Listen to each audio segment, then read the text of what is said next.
বাংলাদেশ সেনাবাহিনী শীঘ্রই Bayraktar TB-2 attack drone পেতে যাচ্ছে।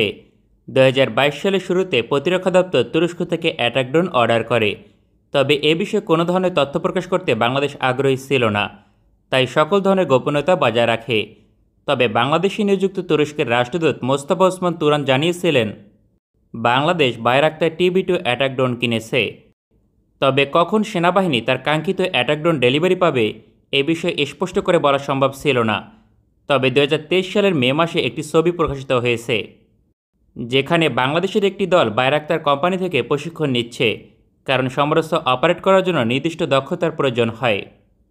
বাংলাদেশ সেনাবাহিনীর একটি দল 2022 সালের শেষ দিকে তুরস্কে পৌঁছায়। উদ্দেশ্য Bayraktar TB-2 attack drone operate করার দক্ষতা অর্জন করা। প্রকাশিত ছবিতে স্পষ্ট লক্ষণীয় ছিল বায়রাক্তার TB-2 অ্যাটাক ড্রোন। সুতরাং বোঝা যাচ্ছে দীর্ঘদিন থেকে সেনাবাহিনীর একটি দল বায়রাক্তার প্রতিষ্ঠান থেকে প্রশিক্ষণ নিচ্ছে, প্রায় দীর্ঘ 7 থেকে 8 মাস কিংবা তার চেয়ে বেশি সময়। বাংলাদেশ সেনাবাহিনী দীর্ঘদিন থেকে প্রশিক্ষণ নিলেও প্রতিরক্ষা দপ্তর এ বিষয়ে মন্তব্য করতে আগ্রহী ছিল না, কারণ বায়রাক্তার TB-2 একটি গেম চেঞ্জার সমরাস্ত্র, বিশেষ করে শক্তিশালী প্রতিপক্ষের বিরুদ্ধে ব্যাপক সফলতা পায়। বাংলাদেশের প্রধান প্রতিপক্ষ ভারত, তাতে কোনো সন্দেহ নেই, কারণ সামরিক দৃষ্টিভঙ্গি অনুযায়ী পার্শ্ববর্তী দেশগুলোর সঙ্গে যুদ্ধের সম্ভাবনা সবচেয়ে বেশি। সুতরাং মিয়ানমার থেকে ভারতের সামরিক শক্তি বেশি, তাই দেশটির হুমকি মোকাবেলা করাই সবচেয়ে বড় চ্যালেঞ্জ।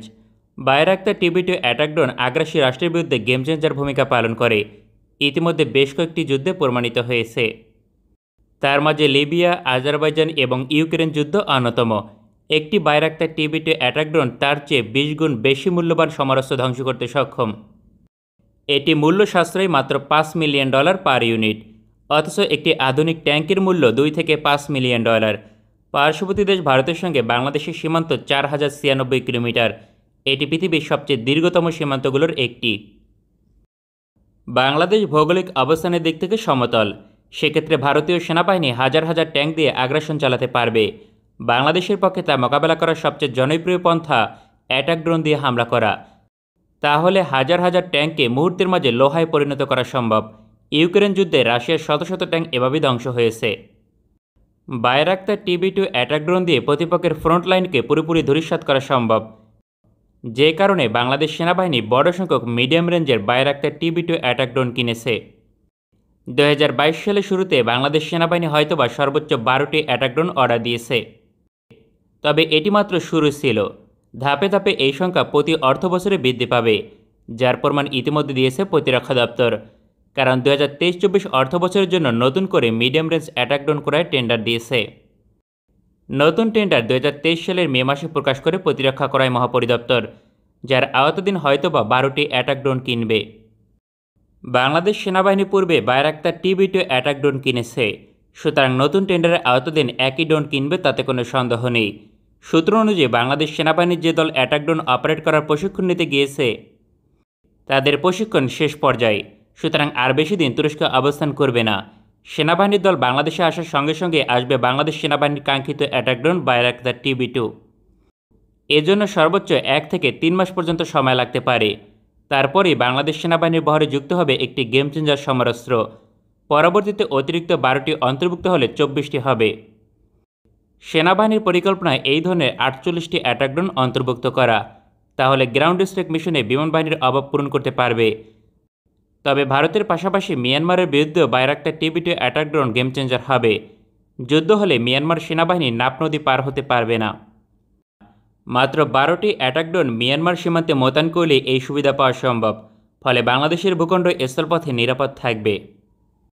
বাংলাদেশের ভূখণ্ডে সরাসরি মিয়ানমার আগ্রাসন চালাবে এমন সম্ভাবনা কখনোই ছিল না, তবে দেশটির লক্ষ্য সেন্ট মার্টিন দ্বীপের মালিকানা।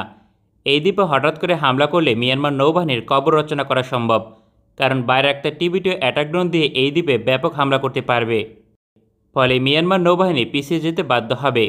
তাছাড়া মিয়ানমারের রাখাইন রাজ্যে প্রয়োজন হলে হামলা চালাতে পারবে বাংলাদেশ, কেননা প্রতিপক্ষ রাষ্ট্রের থেকে অভ্যন্তরীণ সংকট সমাধানেও অ্যাটাক ড্রোন গুরুত্বপূর্ণ ভূমিকা পালন করবে। বিশেষ করে পার্বত্য চট্টগ্রামে বিদ্রোহী গোষ্ঠীর অবস্থান শনাক্ত করে হামলা করার কোনো বিকল্প নেই। পার্বত্য চট্টগ্রামে বিদ্রোহী গোষ্ঠীগুলো দুর্গম পাহাড়ি অঞ্চলে লুকিয়ে থাকে, ফলে সেনাবাহিনী অভিযান পরিচালনা করলেও তাদের নির্মূল করা সম্ভব হয় না। এমন অবস্থায় অ্যাটাক হেলিকপ্টার দিয়ে তাদের অবস্থানে হামলা করা সবচেয়ে কার্যকর উপায়, কিন্তু বাংলাদেশ সেনাবাহিনী ইমার্জেন্সি অ্যাটাক হেলিকপ্টার কিনলেও অন্তত 2 থেকে 3 বছর সময় লাগবে। তাই এই বছরের মাঝে পার্বত্য চট্টগ্রাম নিয়ন্ত্রণ করতে হলে অ্যাটাক ড্রোন ব্যবহার করতে হবে। বাংলাদেশ সেনাবাহিনী কক্সবাজার এবং চট্টগ্রাম বিমানঘাঁটিতে বাইরাক্তার TB-2 অ্যাটাক ড্রোন মোতায়েন করলে একই সঙ্গে মিয়ানমার এবং বিদ্রোহী গোষ্ঠীকে মোকাবেলা করা সম্ভব। তাছাড়া রামু সেনানিবাস থেকে এই ড্রোন অপারেট করার মতো রানওয়ে রয়েছে। তাই বিদ্রোহী গোষ্ঠীর ওপর 2 থেকে 3 মাস পরে হামলা শুরু করতে পারবে। তাহলে কুকি চিন কিংবা শান্তিবাহিনী কারো রক্ষা থাকবে না, বিশেষ করে গোয়েন্দা তথ্যের ওপর ভিত্তি করে রাতে মিশন পরিচালনা করলে।